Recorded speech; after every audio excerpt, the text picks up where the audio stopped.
Hello everyone, এটা ছিল দুর্গাপুজোর ভিডিও।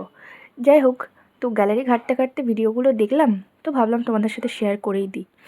অনেক দিন ধরেই ভাবি দেবো দেবো, তা দেওয়া হয় না। পুজোটা অনেক দিনই হয়ে গেল, কিন্তু আমার আর দেওয়া হয় না।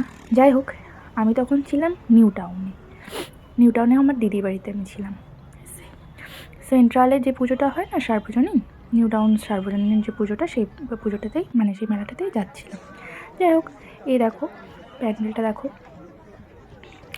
প্যান্ডেলটা ভালোই হয়েছে, বলবো না খুব একটা খারাপ হয়েছে, কিন্তু আগের বছরের প্যান্ডেলটা সবথেকে বেশি সুন্দর হয়েছিল। বেসিক্যালি আমার লেগেছিল বেশি ভালো। যাই হোক, এত সুন্দর একটা প্যান্ডেল করেছে, কিন্তু দেখো ভেতরে ঢুকে 1 মিনিটও দাঁড়াতে দেয় না। যদি দাঁড়াতেই না দেবে, তাহলে এত সুন্দর প্যান্ডেল করার দরকার কী আছে? ঠাকুরটাকে যে একটু ভালো করে দেখবো দাঁড়িয়ে, 1 মিনিটটা সময় দিতে পারে? 1 মিনিটও না, জাস্ট কয়েক সেকেন্ড দেখো আর বেরিয়ে যাও। এই দেখো, ঠাকুরটা ভালো করে দেখতেও পারিনি। এই যেটুকু ভিডিও করেছি, বাড়িতে এসে ভিডিওতেই দেখেছি, সামনাসামনি অত ভালো করে দেখতে পারিনি।